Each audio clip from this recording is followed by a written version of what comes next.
hadda xagee baa la kala joogaa yaa magaalada baydhabo hadda gacanta ku haya ciidamada cabdicasiis xasan maxamed laftagareen xagee ayay ku sugan yihiin qasaaraha iyo dhimashada dhacay intee ayuu leegyahay ciidanka laftagareen meeqa hub ayaa laga qabsaday meeqa maxaabiisa laga hayaa kuwa dowladda meeqa laga hayaa gaadiid intee leeg bay ciidamada laftagareen iyagu u dhowdo qabsadeen barakac xoogan oo ka socda gudaha magaalada baydhabo iyo xaalad anfariir leh oo ka taagan magaalada baydhabo iyo labada dhinac oo hadda isu diyaar garoobay qodobadaas iyo qodobo kale xiiso leh ayaan idinku haynaa barnaamijka xulashada wararka oo gabigiisaba maanta aan ku soo qaadanayno magaalada baydhabo iyo dagaalkii ka dhacay iyo siduu u dhacay meelaha ay ka soo weerareen ciidanka cabdicasiis xasan maxamed laftagareen iyo sida ay ugu suuro gashay in ay gudaha magaalada baydhabo ay soo galaan haddii aad nagu cusub tahay channelka subscribe noo saar barnaamijka la gare oo share gare si uu dad badan u gaaro mahadsanidin warar kala duwan ayaa ka soo baxaya qasaaraha ka dhashay dagaalkii cuslaa ee saaka aroortii hore ka qarxay magaalada baydhabo ee xarunta gobolka baay dagaalkan ayaa u dhexeeyay ciidamada dowladda federaalk Soomaaliya iyo ciidamada taabacsan cabdicasiis xasan maxamed laftagareen wuxuuna sababay qasaaro dhimasho iyo dhaawac leh oo soo gaaray dhinacyada dagaalamay iyo qaar kamid ah dadka shacabka ah ee ku sugnaa magaalada baydhabo sida ay sheegayaan wararka laga helayo magaalada baydhabo dagaalka ayaa bilowday kadib markii ciidamo hubeysan oo daacad u ah cabdicasiis xasan maxamed laftagareen ay weerar ku qaadeen magaalada iyaga oo isku dayay inay gudaha ay u galaan qaybo muhiim u ah oo ka tirsan xarumaha maamulka koonfur galbeed ciidamada dowladda ayaa la sheegayaa inay si degdeg ah ay uga hortageen weerarkaasi taasi oo keentay in iska horimaad xoogan oo saacado badan qaatay uu ka dhacay gudaha magaalada goob joogayaal ku sugan magaalada baydhabo ayaa sheegaya in rasaas culus iyo hubka noocyadiisa kala duwan labada dhinac ay isku adeegsadeen intii ay ku dagaalamayeen gudaha magaalada halka shacabka guryahooda ay ku nagaadeen cabsi awgeed intii uu dagaalku socday ayaa la sheegayaa in ciidamada weerarka soo qaaday ay gudaha ay u galeen qaybo kamid ah magaalada balse markii dambe ay dib uga baxeen kadib cadaadis iyo weerar rogaal celin ah oo uga yimid ciidamada dowladda federaalk ee Soomaaliya dagaalka ayaa sababay qasaaro xoogan inkastoo aan weli si rasmi ah loo shaacin tirada saxda ah ee dhimashada iyo dhaawacyada ilaa wareegyo kala duwan ayaa sheegaya in askar badan oo labada dhinac ah ay ku dhinteen dagaalka kuwo kalena ay dagaalka ku dhaawacmeen halka sidoo kale ay jiraan dad rayid ah oo waxyeelo ay ka soo gaartay rasaastii iyo madaafiicdii ku hoobanaysay gudaha magaalada baydhabo saacadihii dambe ee maanta xaaladda magaalada baydhabo waa ay degan tahay waxaana hadda gacanta ku haya ciidamada dowladda federaalk Soomaaliya oo si buuxda ula wareegay xarumaha muhiimka iyo wadooyinka waaweyn ee xaafadaha magaalada ciidamadaasi ayaa lagu arkayaa goobaha muhiimka ah ee magaalada baydhabo iyaga oo adkeeyay ammaanka si looga hortago weeraro kale oo dhici kara dhinaca kale ciidamada weerarka soo qaaday ayaa la sheegayaa inay dib ugu laabteen fariisimahoodii ku yaalay duleedka magaalada baydhabo halkaasi oo hore uga soo abaabuleen weerarkan deegaanadaasi ayaa muddooyinka ugu dambeeyay ahaa meelo ay ku sugnaayeen ciidamada ka tirsan ciidamada daraawiishta koonfur galbeed Soomaaliya ee taabacsan cabdicasiis xasan maxamed laftagareen iyo waliba ciidamadii amniga iyo maamulkii cabdicasiis oo dhamaantiisa u guuray duleedka magaalada baydhabo xiisada magaalada baydhabo ayaa muddooyinka ugu dambeysay si xoogeysanaysa iyadoo ay jireen khilaaf siyaasadeed iyo murano la xiriira mustaqbalka koonfur galbeed ciidamada maanta weerarka soo qaaday ayaa horey uga digay in ay qorsheynayaan in arrimaha doorashooyinka maamulka koonfur galbeed ka hortagi doonaan gaar ahaan doorashada gudoomiyaha golaha wakiilada iyo waliba madaxweynaha koonfur galbeed ee dhowaan la rabo in la doorto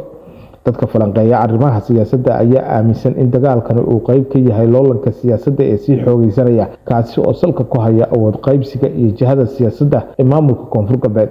inkastoo cabdicasiis xasan maxamed laftagareen iyo kooxdiisu ay sheegayaan in dadka reer koonfur galbeed ay ka xoreynayaan dowladda federaalk Soomaaliya ee kasoo duushay magaalada Muqdisho inkastoo xaaladdu hadda ay degan tahay haddana waxaa jira walaac laga qabo in xiisadda ay mar kale dib usoo laba kaclayso oo dagaal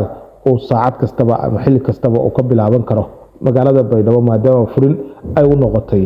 labada dhinacba baydhabo ayaa ah magaalo istaraatiiji oo door weyn ku leh dhinaca siyaasadda Soomaaliya waxaana dhacdooyinka ka dhaca halkaasi si dhow ula socda dowladda federaalk Soomaaliya maamul goboleedyada beesha caalamka dagaalka maantana waxay mar kale muujinaysaa Baydhabo inaysan gacanta ugu jirin dowladda oo kaliya balse ay saameyn ku leeyihiin ciidamada jooga duleedka magaalada Baydhabo. Taliska qaybta 6aad ee ciidamada xoogga dalka Soomaaliyeed ayaa sheegaya in xaaladda amniga magaalada Baydhabo ay tahay mid degan isla markaana ciidamada dowladda ay si buuxda gacanta ay ugu hayaan magaalada. Taliska ayaa sidoo kale shacabka ugu baaqay inay isdejiyaan iyaga oo u cadeeyay in la xoojinayo ammaanka lagana hortagayo dadka qalalaasaha wada. Dhacdadan ayaa ku soo aadaysa xilli ay jiraan xiisado siyaasadeed oo la xiriira arrimaha maamulka Koonfur Galbeed iyo doorashooyin la filayo inay ka dhacaan maamulkaasi, taasi oo sii kordhinaysa walaaca laga qabo khilaafka siyaasadeed ee isu bedelaya iska horimaadka hubeysan. Inkastoo xaaladdu ay hadda degan tahay haddana indhaha siyaasiyiinta iyo shacabka Soomaaliyeed ee ku sii jeeda Baydhabo iyadoo oo la sugayo faahfaahinno dheeraad ah oo ku saabsan wixii sababay dagaalka iyo waliba saameynta uu ku yeelan karo xaaladda siyaasadeed iyo midda amni ee Koonfur Galbeed Soomaaliya. Halka nagala socotaan waa Waama TV. fadlan daawada hadda ku cusub tahay baraha aan ku leenahay bulshada ku soo biir channelka, subscribe noo saar, muuqaalka like gare oo share gare. Taliyaha booliiska gobolka Baay Sidiiq Doodisho ayaa faahfaahin dheeraad ah waxa uu ka bixiyay dagaalkii saaga ka dhacay magaalada Baydhabo kaasi oo u dhaxeeyay ciidamada dowladda federaalka Soomaaliya iyo ciidamada taageersan madaxweyne Cabdicasiis Xasan Maxamed Laftagareen. Taliyaha oo warbaahinta kula hadlayay magaalada Baydhabo ayaa sheegay in dagaalku uu sababay khasaare dhimasho iyo dhaawac leh, gaar ahaan dhinaca ciidamada weerarka ku soo qaaday magaalada, wuxuuna xusay inay weli socoto aruurinta meydad iyo dhaawacyo halkaasi ka dhashay oo labada dhinac ah. Saaka meydkooda iyo dhaawacyadooda ayaa meel walba daadsan, ilaa haddana waanu gurayna. Sidaasi waxaa yiri taliyaha booliiska gobolka Baay isagoo la hadlayay warbaahinta, wuxuuna ka hadlayay weerarkii lagu soo qaaday ciidamada Cabdicasiis Xasan Maxamed Laftagareen. Si kastaba ha ahaatee, taliyuhu ma uusan shaacin tirada rasmiga ah ee dhimashada iyo dhaawacyada, mana uusan cadaynin khasaaraha soo gaaray ciidamada dowladda federaalka Soomaaliya. Sidoo kale ma jiraan faahfaahinno dheeraad ah oo uu bixiyay oo ku saabsan nooca khasaaraha ama goobaha ugu daran ee dagaalku uu ka dhacay. Dhinaca kale, ciidamada daacadda u ah Laftagareen ayaan weli si rasmi ah aan uga hadlin dagaalka iyo khasaaraha soo gaaray ee dhinacooda gaaray, lamana xaqiijin karo ilaa ay hadda khasaaraha dhimasho iyo dhaawac leh ee soo gaaray ciidanka Cabdicasiis Xasan Maxamed Laftagareen. Dowladda federaalka Soomaaliya ayaa soo bandhigtay hal gaari oo nooca tiknikada ah oo uu saaran yahay qori,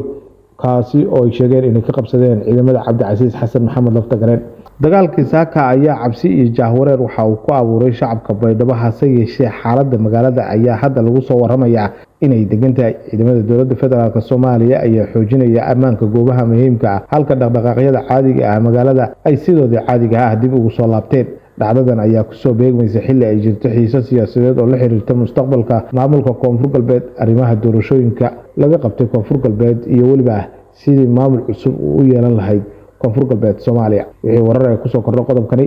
kala soco Waama TV. fadlan daawada haddaad ku cusub tahay baraha aan ku leenahay bulshadana ku soo biiro channelka, subscribe noo saar. mahadsanidin.